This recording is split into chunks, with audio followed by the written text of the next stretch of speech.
மலர்குடி 9ஆம் கிளாஸ் வரைக்கும் தான் படிச்சிருக்காங்க. அடிப்படை வசதி கூட இல்லாத மேலமருங்கூர் பஞ்சாயத்துல 650 இலவச கழிப்பிடம், தடமே இல்லாத கிராமங்களுக்கு ரோடு, தண்ணீருக்கு புது குழாய்கள், புதுசா குளங்களை வெட்டி புனரமைச்சு யாருமே கண்டுக்காத சிவகங்கையோட கடைக்கோடியில இருக்கிற மேலமருங்கூரை அந்த மாவட்டத்திலேயே மாடல் வில்லேஜா மாத்தி காமிச்சிருக்காங்க மலர்குடி.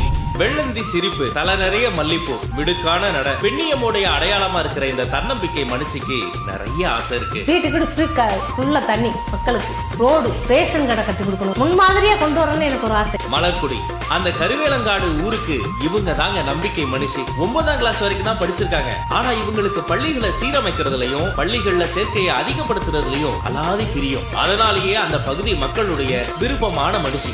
மண்ணை கொடுத்தாலும் மலையாக்குவா பொம்பளைன்னு சொல்லுவாங்கல்ல, அந்த மாதிரி தாங்க. பாதி நேரம் தாகத்தையே குடிச்சு வாழ்ந்த மக்களுடைய மண்ணுல நம்பிக்கை கொடிய பரவ விட்ட மலர்குடிக்கு இந்த விருதை கொடுத்து கௌரவிக்கிறது மூலமா மேலும் பல மலர்குடிகள் துளிர்க்கும்னு நம்புகிறது பிஹைண்ட் வுட்ஸ்.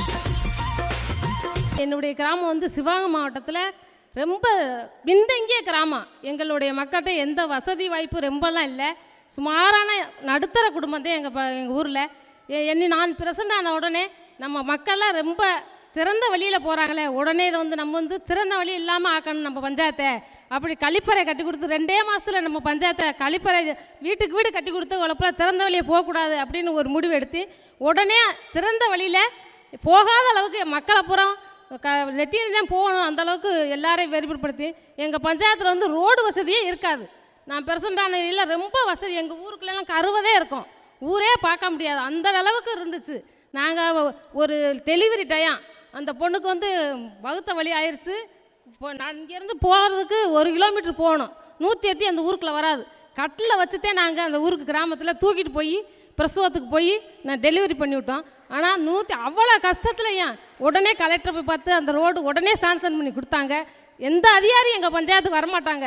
நான் தலைவரான உடனே நான் செய்த சேவை அவ்வளோ அவதாரி எங்கள் ஊருக்கு வர்ற அளவுக்கு நான் பண்ணினேன். அது எனக்கு ரொம்ப எல்லாம் சந்தோஷமாக இருக்குது. எங்கள் கிராமம் ரொம்ப கஷ்டப்பட்ட கிராமங்கள். ரொம்ப வீடே குடிசை விடுதேன். நான் வந்து குடிசை நான் போயெல்லாம் ஒரு வீடெல்லாம் அப்படியே ஒழுதுகிட்டு இருந்துச்சு. அந்த வீடு ஃபுல்லாக சென்ட்ரி வீடு ஆக்கி எல்லாருக்குமே ஓரளவுக்கு வீடு இப்போ கூரை வீடே இல்லாத பஞ்சாயத்தை எங்கள் பஞ்சாயத்து ஆக்கிட்டேன். நன்றி, வணக்கம்.